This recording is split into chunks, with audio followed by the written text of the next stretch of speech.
ఇలాంటి lengthy questions ఎగ్జామ్స్లో ఇచ్చినప్పుడు ఈజీగా ఎలా సాల్వ్ చేయాలో చెప్తే చూడండి. ఫస్ట్ ఇచ్చిన వాల్యూస్ని ఇక్కడ వేసుకోండి. P1 = 39, D1 = 12, H1 = 5 hours, P2 = 30, H2 = 6 hours and D2 = మనల్ని అడుగుతున్నాడు.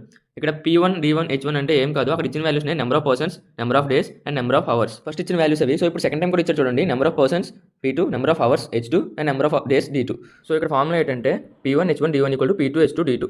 క్వశ్చన్ ఏమడుతుందంటే 39 పర్సన్స్ రోజుకి 5 అవర్స్ వర్క్ చేసి 12 డేస్లో కంప్లీట్ చేశారంట. సో అలాగా 30 మెంబర్స్ రోజుకి 6 అవర్స్ వర్క్ చేసి ఇన్ని డేస్లో కంప్లీట్ చేస్తారని అడుగుతున్నాడు. సో ఫస్ట్ ఇచ్చిన వాల్యూస్ సబ్స్టిట్యూట్ చేయండి. 39 into hours H1 = 5 hours into D1 = 12 and P2 30 and H2 6 and next D2 మనం అడుగుతుంది. సో X అనుకోండి. సో ఇచ్చిన వాల్యూస్ని సబ్స్టిట్యూట్ చేసి నెక్స్ట్ క్యాన్సిల్ చేయండి. 5 1 జర్ 5 6 జర్, నెక్స్ట్ 6 1 జర్ 6 2 జర్, సో నెక్స్ట్ 2 1 జర్ 2 3 జర్. సో ఇలా క్యాన్సిల్ చేసిన తర్వాత మనకి 39 = 3x, నెక్స్ట్ x = 3 ఇటు సైడ్ వస్తే 39/3. So 3 1 జర్ 3 13s. ఆన్సర్ ఏంటి 13 వచ్చింది. x = 13. సో మనకి x అంటే ఏంటి ఇక్కడ number of days, D2 = x. So 13.